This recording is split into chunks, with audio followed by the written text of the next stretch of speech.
Bismillahirrahmanirrahim. Assalamualaikum warahmatullahi wabarakatuh.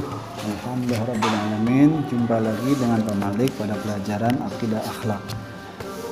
Pelajaran kali ini yaitu pelajaran 9, meneladani kisah Nabi Ayyub alaihissalam. Sebelum kita mulai, seperti biasa kita baca surat Al-Fatihah dan doa belajar Al-Fatihah. A'udzubillahi minasyaitonirrajim. Bismillahirrahmanirrahim. Alhamdulillahi rabbil alamin. Ar-Rahmanirrahim. Maliki yaumiddin. Iyyaka na'budu wa iyyaka nasta'in. Ihdinas siratal mustaqim. Siratal ladzina an'amta 'alaihim ghairil maghdubi 'alaihim waladdallin. Amin. Bismillahirrahmanirrahim. Rabbi zidni ilman nafi'a warzuqni fahman.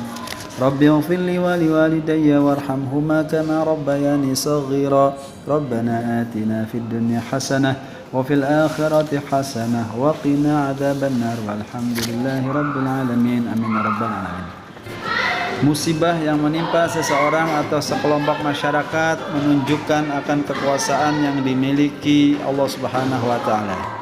Musibah dapat menjadi sebuah ujian dan cobaan atas keimanan bagi seseorang yang beriman agar lebih mendekatkan diri dan bertakwa kepada Allah Subhanahu wa taala. Musibah juga dapat menjadi sebuah peringatan bagi seseorang karena dosa dan kesalahan yang telah ia perbuat. Bagi sebagian orang yang tidak taat kepada Allah Subhanahu wa taala, musibah berarti teguran agar menyadari dan mengingat kembali keberadaan Allah Subhanahu wa taala. Setiap musibah yang diterima seseorang pasti ada penyebabnya. Oleh karena itu, sebagai hamba yang taat semestinya pandai menyikapi setiap musibah yang ada. Salah satu cara menyikapi musibah yang diterima adalah dengan muhasabah atau merenungkan kesalahan dan memohon ampun kepada Allah Subhanahu wa taala. Nabi Ayyub adalah salah satu contoh seseorang yang sangat sabar, tabah, dan menerima semua musibah yang diterimanya. Berikut ini adalah kita pelajari keteladanan dari Nabi Ayyub alaihissalam dalam menyikapi setiap masalah yang ia terima. Halaman 133 yaitu kisah Nabi Ayyub alaihissalam. Di antara para nabi yang dikenal sebagai nabi yang penyabar adalah Nabi Ayyub alaihissalam.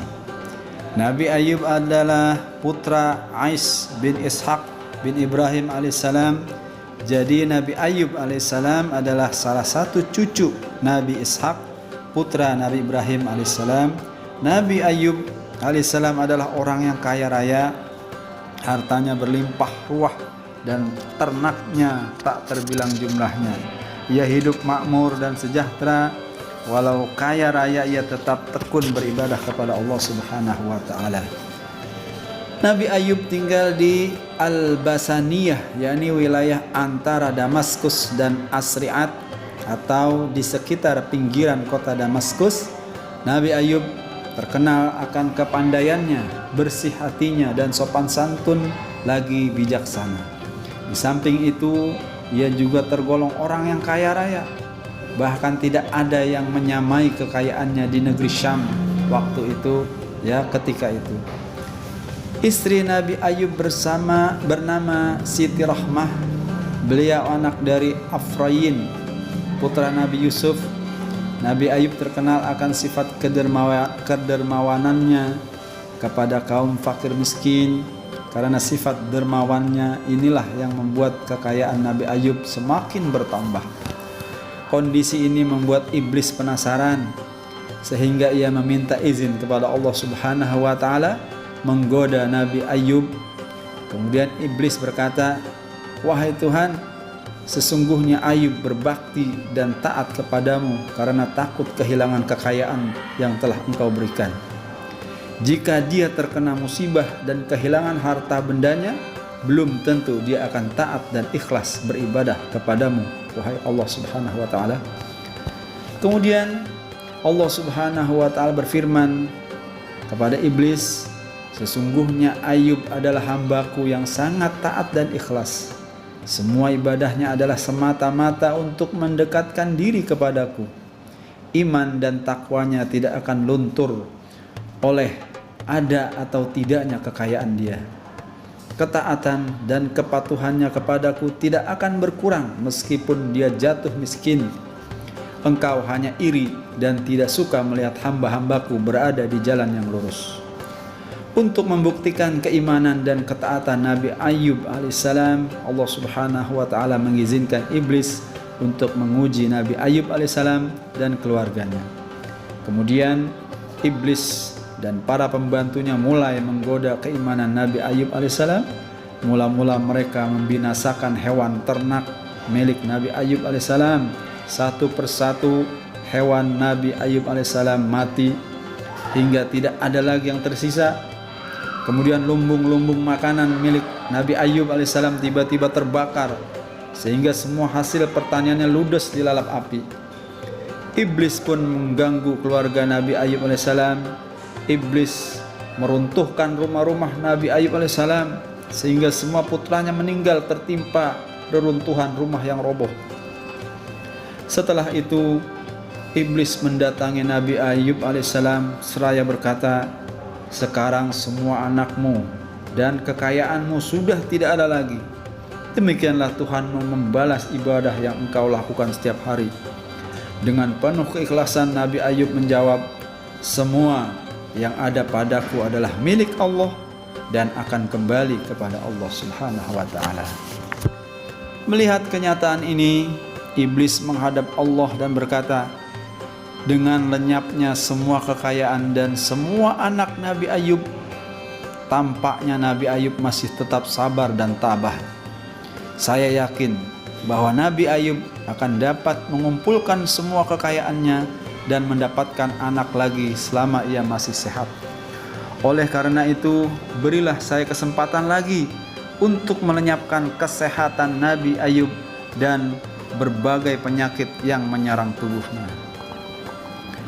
Allah subhanahu wa ta'ala kemudian membolehkan iblis untuk menjalankan tipu dayanya. Tidak lama kemudian Nabi Ayub alaihissalam merasa kehilangan kesehatannya dan merasakan berbagai penyakit yang ada dalam badannya. Semakin hari Nabi Ayub alaihissalam semakin terlihat kurus dan pucat. Penderitaan Nabi Ayub berlangsung sangat lama. Walaupun begitu, istrinya yang bernama Siti Rahmah tetap setia dan merawatnya dengan penuh kasih sayang. Pada akhirnya Nabi Ayub dan istrinya diusir oleh kaumnya sendiri dari kampung halaman karena penyakit Nabi Ayub yang semakin hari semakin parah. Mereka khawatir penyakit Nabi Ayub lama-lama akan menular kepada mereka. Nabi Ayub masih tetap tabah dan beriman kepada Allah subhanahu wa ta'ala. Melihat hal itu, iblis ganti menggoda istri Nabi Ayub. Setelah berbagai cobaan menimpa suaminya, ketegaran istri Nabi Ayub, Rahmah, mulai goyah. Ia mengeluh atas penderitaannya. Nabi Ayub alaihissalam mengingatkan istrinya bahwa dirinya telah digoda setan. Ia mengajak istrinya untuk berpikir jernih dan menerima seluruh ujian itu dengan penuh kesabaran. Pada suatu hari, Rahmah minta izin meninggalkan suaminya. Nabi Ayub alaihissalam, ia akan bekerja untuk menghidupi suaminya. Nabi Ayub alaihissalam melarangnya, namun Rahmah tetap pergi sembari berkeluh kesah. Rahmah rupanya terpedaya oleh bujukan setan. Ia membentak Nabi Ayub secara kasar dan mengeluh atas cobaan yang menimpa mereka. Nabi Ayub berkata, sekiranya kau telah terkena bujukan setan sehingga berkeluh kesah atas takdir Allah subhanahu wa ta'ala, awas, kelak jika aku sudah sembuh, kau akan aku pukul 100 kali. Setelah ditinggal Rahmah istrinya, Nabi Ayub alaihissalam bermunajat kepada Allah subhanahu wa ta'ala, ya Allah, aku telah diganggu oleh setan dengan kepayahan dan kesusahan serta siksaan.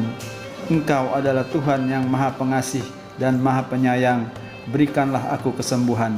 Allah subhanahu wa ta'ala berfirman, urqud birijlik, hadza muktasalum baridu wa syarab. Artinya Allah berfirman, hentakkanlah kakimu, inilah air yang sejuk untuk mandi dan untuk minum. Nabi Ayub alaihissalam kemudian menghentakkan kakinya ke tanah, maka memancarlah sumber mata air dari bekas kakinya. Setelah itu Nabi Ayub alaihissalam kemudian minum dan mandi air yang memancar dari bawah kakinya itu, maka ia menjadi sembuh dari penyakit kulit yang menimpanya seperti sedia kala.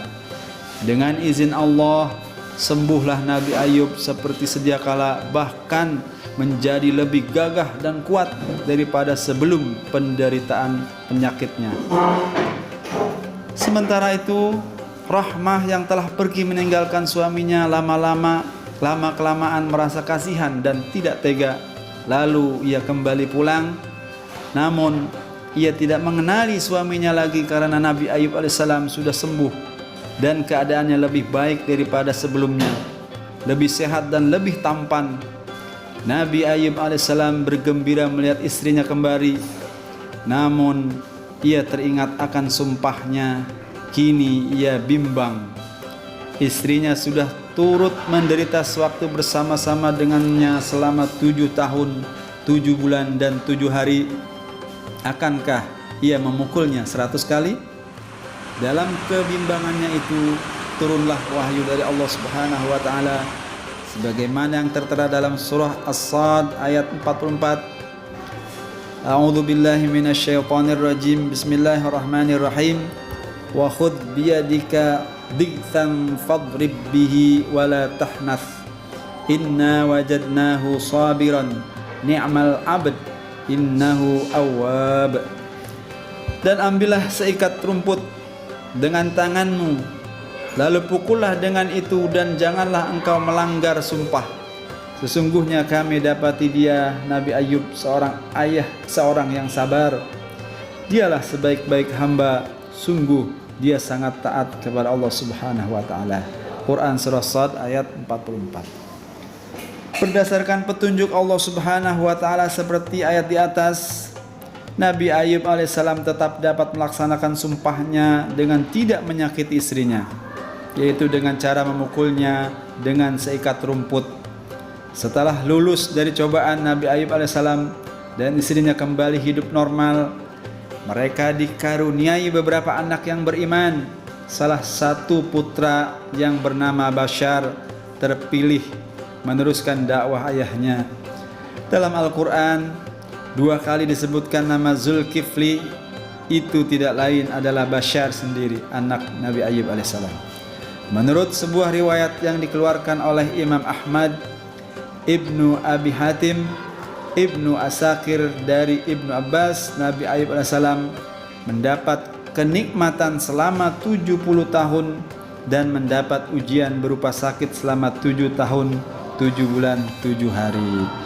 Alhamdulillah rabbil alamin. Anak sekalian, nanti kita lanjutkan di B, keteladanan Nabi Ayub alaihissalam. Jadi Pak Malik, sampai di sini dulu. Billahi taufiq wal hidayah. Wassalamualaikum warahmatullahi wabarakatuh.